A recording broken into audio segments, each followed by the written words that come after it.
All right guys, so as you can see, this is the traction and the outsole. Very, very similar to the original CrazyQuick. If it's not broke, don't really fix it. Or man, don't really fix it. What the fuck? What kind of idiot says that?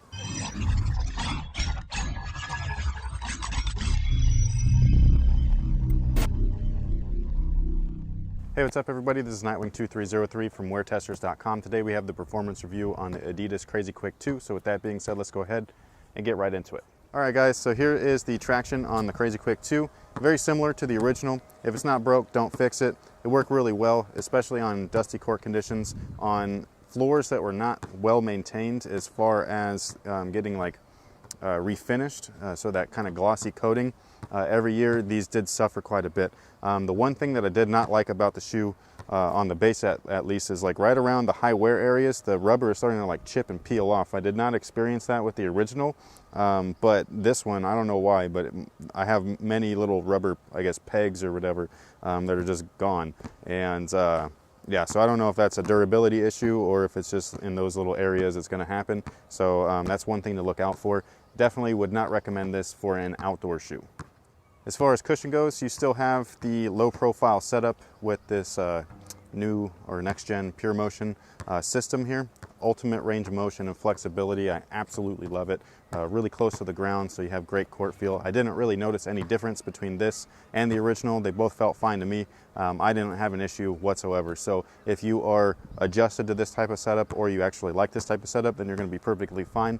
If you're expecting something with some smush, mush, you know, real like comfort feeling underfoot, like a Zoom unit might give you, or a softer rubber, foam, then this is probably not going to provide you with adequate cushion that you're used to.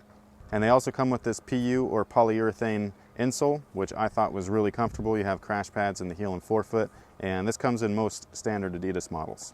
As far as materials go, we have a synthetic upper or overlay, and then underneath that it is just straight mesh, and then under that is an internal bootie made out of Tech Fit, which feels really, really awesome on foot.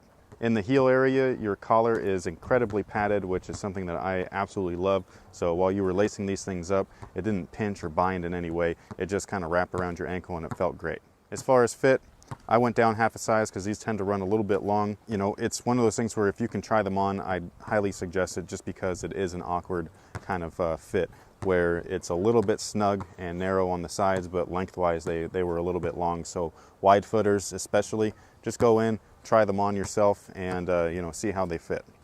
As far as lockdown goes, I had no issues whatsoever. It was great. It reminded me of the Rose 4.5, same thing, and I have no complaints whatsoever. Ventilation is pretty solid in the shoe. You have that Tech Fit inner sleeve, which is breathable, and then every little line here is mesh, so you have pretty much almost 360 degrees of ventilation along the upper, which is great. So it's allowing heat to escape, it's allowing air to flow in and out, and you know, you really can't complain. As far as support goes, its greatest support feature is this whole Pure Motion setup. This is giving you a natural, stable ride, so you're closer to the ground, it's less instability for the player, so there's really no room for error at that point. Unless you have sloppy footwork. For some additional support and torsional support, they've implemented their sprint frame. This is the same sprint frame that they used in the Rose 4 and 4.5, where they've shaved down the sides, so you really only have it extending above the foot right in this heel area. So all of this, there's no sprint frame coming up, and it's not going to pinch your forefoot, which is awesome. All right guys, so that pretty much takes care of everything for the CrazyQuick 2 performance review. This is probably one of my favorite like guard shoes. Other players can wear them forwards and things like that as long as it meets your preferences. The one thing that I loved more in this pair than the original is just that containment and fit. I believe that this overlay, the synthetic overlay, is a lot better than the that Tech Fit upper with that plastic kind of like fuse layer on top of it. Just contains your foot a lot nicer, and I like how it felt, and it did not restrict range of motion or flexibility whatsoever. So other than that, they're almost an identical shoe, so you know, if that containment or fit is not important to you, you could probably find the original for a little bit less than retail. If you need any more information, you can always go to my site, weartesters.com. Thank you guys for watching, thanks for all your support, and until next time guys, have a good one. Ladies and gentlemen, second thoughts on the beat.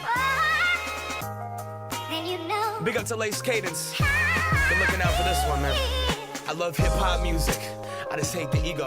The politics that follow it, getting caught in it can be lethal. See, I love the community, cause the community will embrace you. But when you turn your back, the community is the people that will hate you. See, everybody's striving for that same shit, to get paid and make it. And I'm gonna be honest, I'm trying to become famous. So when someone makes a move, watch that person next to you, cause I warn ya, I love Hova, but jealousy's the takeover.